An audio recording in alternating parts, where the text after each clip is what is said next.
need as a people to be clear in our mind that crime impacts our productivity. Yo, this is so sad. This is so tragic.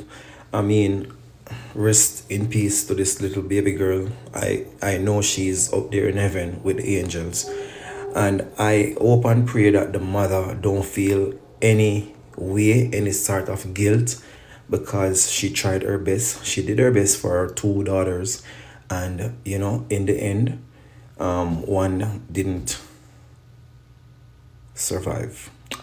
Them survived the entire ordeal, and you know, leading up to the separation and after the separation, and then now this sad tragic news that the little baby girl has passed.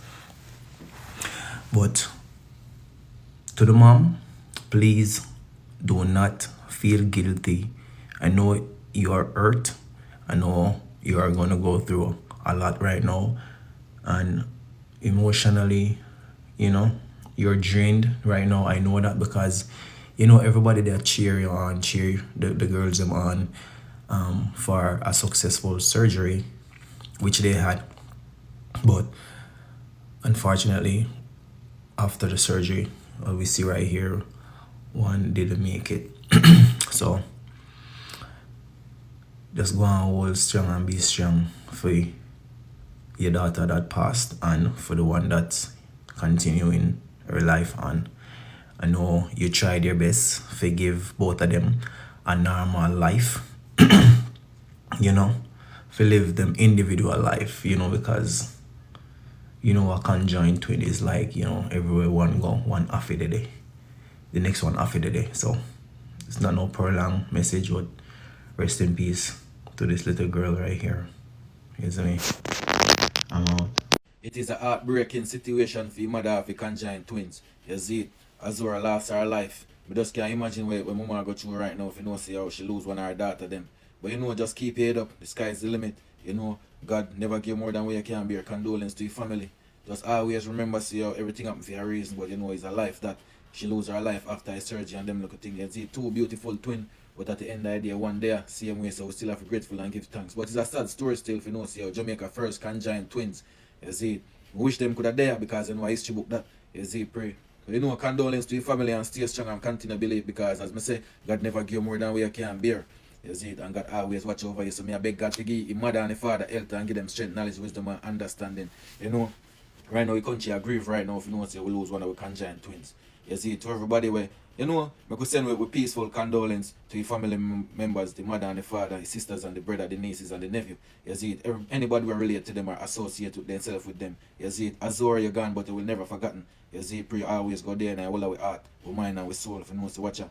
You're one of the first conjoined twin ever born in Jamaica. And you know, you never live to see life, because life is bigger than what all of us think right now. But at the end of the day, you know your mother will be alright. Your sister will be alright. You know he's just a fallen soldier, he's just an angel. But God never give more than we can bear. This is really unfortunate. This is really unfortunate. Like, you know, it's really unfortunate. It's really sad. And I hope that during this time, we're able to reach out to the mom and support her. If you're a godmother yard, carry sitting in your hand. Don't go there with your too long and don't do it.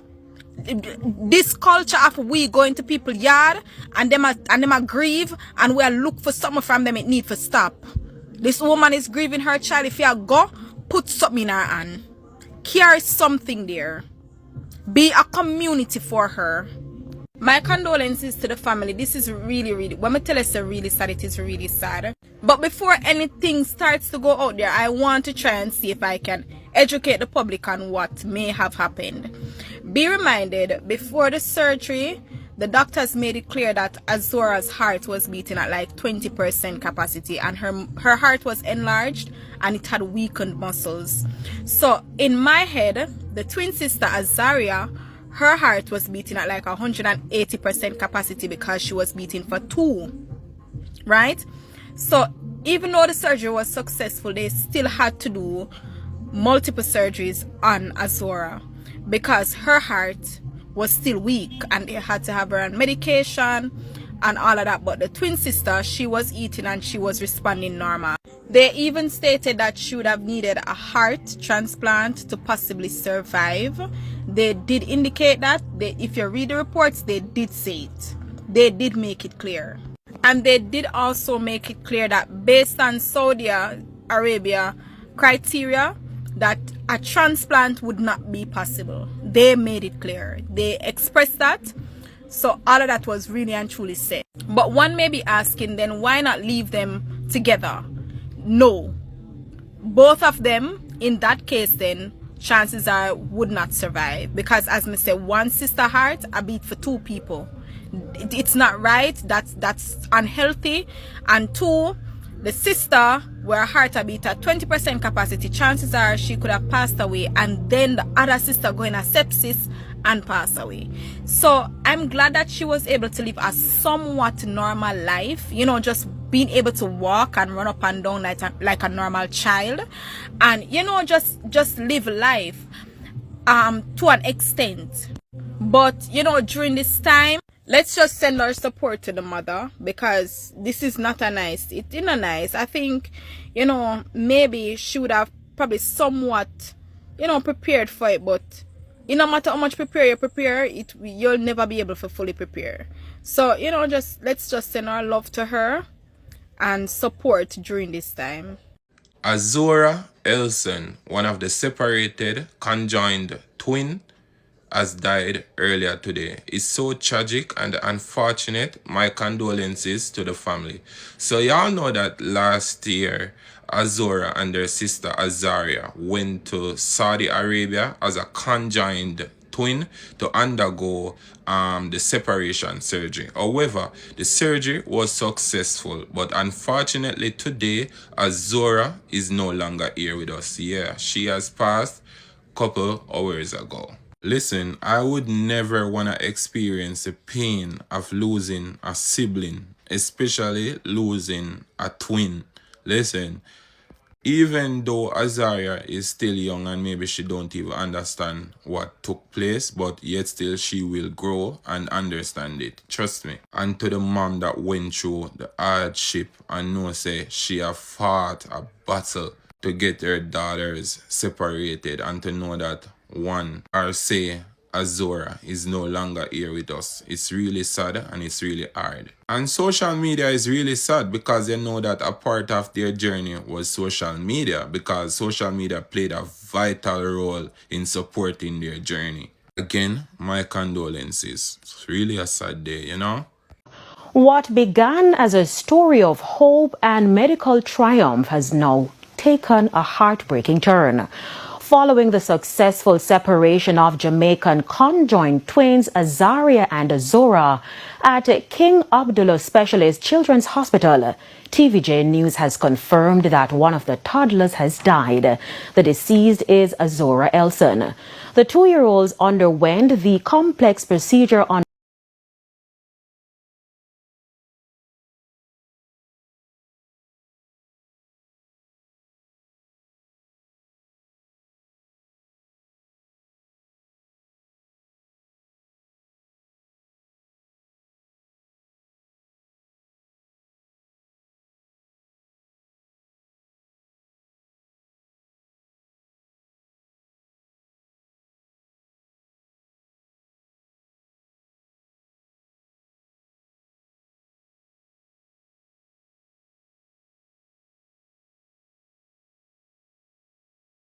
Need as a people to be clear in our mind that crime impacts our productivity.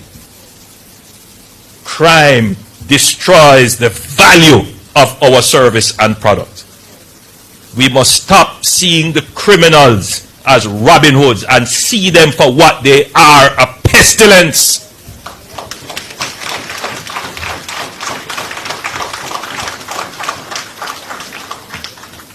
These criminals are not disenfranchised youth. The money that they take to buy a gun, they could buy a tool. I can tell by the clap. My statement is true. Ambivalence.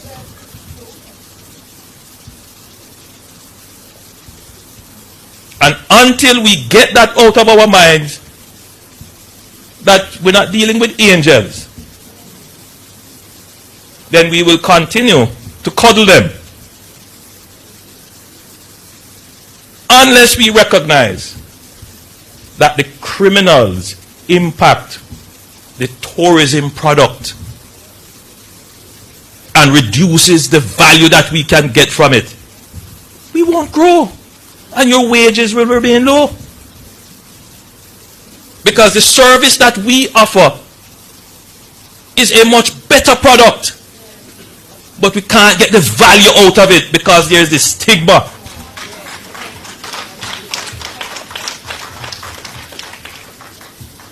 We will continue to go hard on the criminals. We will eliminate them from our society so we can get the full value of Jamaica.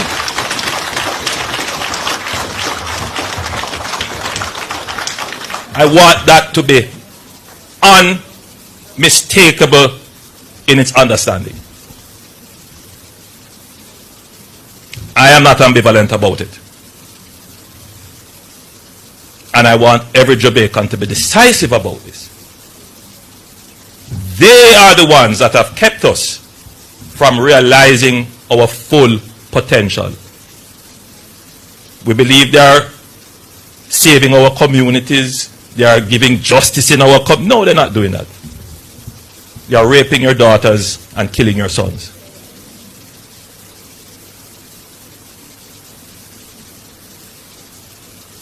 For the first time in 30 years, the murder rate is below 1,000. And we intend to bring the murder rate down even more. And I can tell you, once the murder rate goes all the way down in a sustained way, the value of Jamaican tourism is going to improve, and the value of the production of the Jamaican tourism worker and their pay will improve.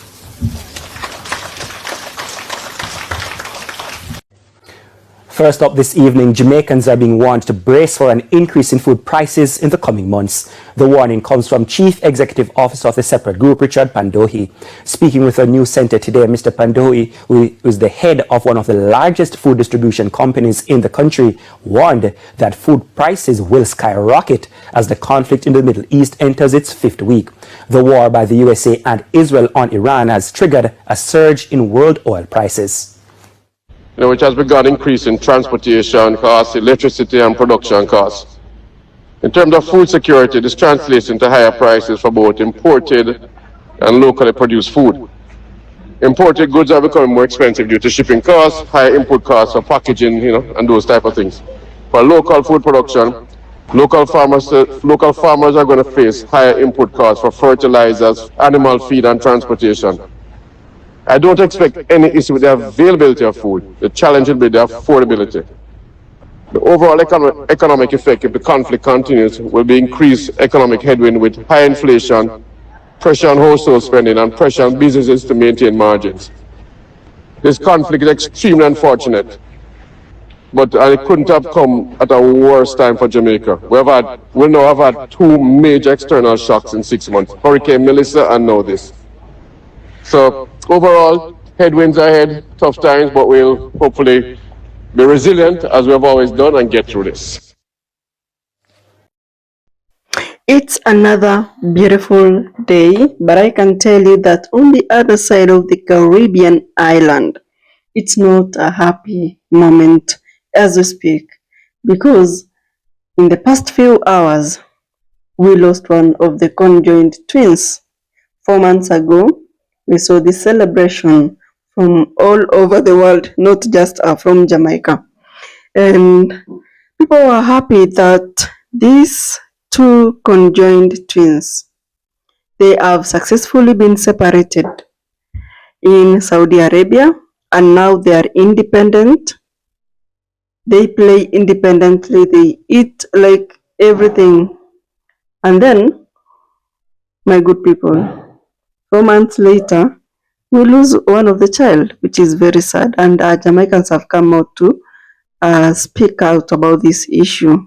and of course they are very, very sad. So before we get into that story, let me talk about the Prime Minister of Jamaica, Andrew Holness. The guy has come out to say that the government of Jamaica is going to ensure that all criminals are eliminated in Jamaica. I don't know, I kept asking myself, like, how is he going to eliminate criminals in Jamaica? Because when you tell a normal person, when you talk about elimination, we understand it as unaliving. Anyway, Jamaicans came out and they had their opinion on that. And I can tell you, Jamaicans are very, very bright and intelligent people. They were telling their Prime Minister that in order for you to eliminate criminals in the society in Jamaica, you need to have better police force. A police force that instills discipline and not a police force that instills force on people. So I don't know how he's going to achieve this particular thing, because before you come out with anything, you first have to plan, design, execute, and then now we see the output. But now, if you just say that you're going to eliminate, and the best thing that the Prime Minister can do for him to eliminate criminal activities and criminals in Jamaica is to build more industries, more factories, because when Jamaicans are busy, they are not going to get time to engage themselves in some shouty job or activities that are going to harm the citizens of Jamaica. I don't know what you think about that, but let me know in the comment section, because honestly, your input is very important. We need to know what you really think about the entire situation. So Jamaicans at the same time have been told to brace for tougher prices in foods, and that is because of the Iran-USA war. It is also affecting their prices of food, their prices of rent, their prices of everything.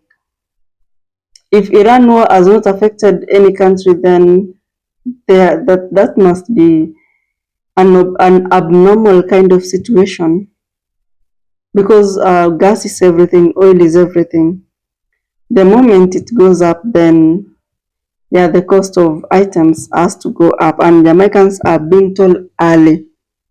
It's 5 weeks past the war, and now we have shortage in oil, which in this case, it will impact the prices, and it's going to go up.